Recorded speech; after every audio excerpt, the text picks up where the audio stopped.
Sharma ji, ADM साहब, DDC साहब, DSP headquarter, SDPO सदर और जिला प्रशासन पुलिस के आए तमाम अधिकारियों का मैं अपनी तरफ से बहुत बहुत स्वागत करता हूं। डोमा परिसंघ के प्रदेश अध्यक्ष विजय शंकर पासवान जी और आपकी पूरी टीम, आपके सभी कार्यकर्ताओं का मैं बहुत बहुत धन्यवाद करता हूं हमें यहां बुलाने के लिए इस प्रोग्राम में।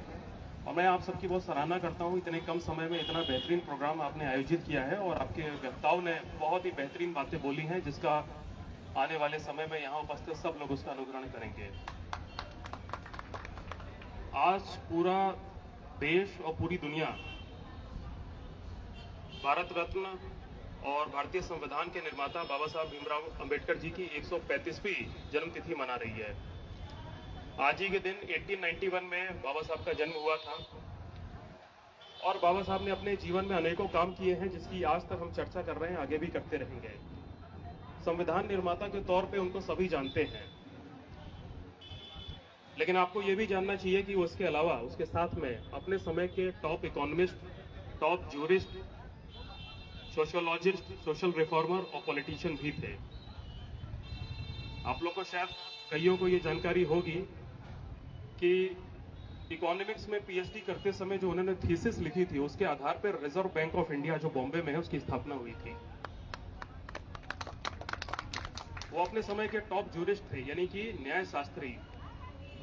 बॉम्बे हाईकोर्ट के वो टॉप लॉयर हुआ करते थे उस समय।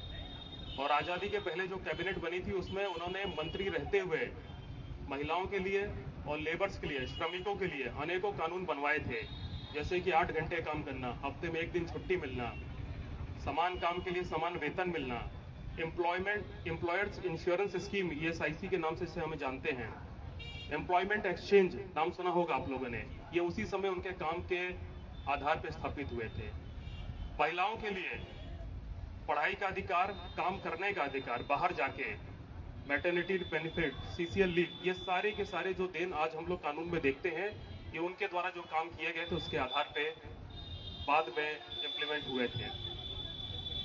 बाबा साहब ने किताबें लिखी थी तो आज भी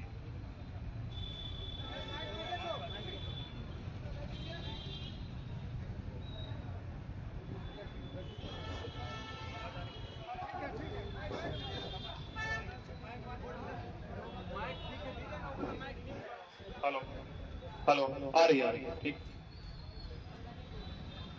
अनेकों उन्होंने किताब लिखी थी जिसको आज भी समाजशास्त्री अपने रिसर्च के दौरान रेफर करते हैं। एक समाज सुधारक के रूप में उन्होंने महिलाओं को, जो इस देश की आधी आबादी है, और शोषित और वंचित तबकों के लिए क्या किया, ये मुझे बताने की आवश्यकता नहीं, आप लोग भली भांति जानते हैं। रिपब्लिक लेबर पार्टी के रूप में उन्होंने एक पॉलिटिकल पार्टी की स्थापना की थी और उसके जो सिद्धांत थे आज भी मेन स्ट्रीम पॉलिटिकल पार्टियां या जितनी भी अन्य पार्टियां हैं सब उसका अनुसरण करती हैं। मैं आपको ये सब क्यों बता रहा हूं? इसलिए बता रहा हूं क्योंकि बाबा साहब की एक बहुत फेमस लाइन है, एजुकेट, ऑर्गेनाइज, एजिटेट। उसमें जो पहला शब्द है एजुकेट, उसकी क्या महत्ता है। He was PhD in law, economics and बहुत सारी चीजों में, डॉक्टरेट ऑफ साइंस। यदि उन्होंने इतनी उच्च शिक्षा न प्राप्त की होती तो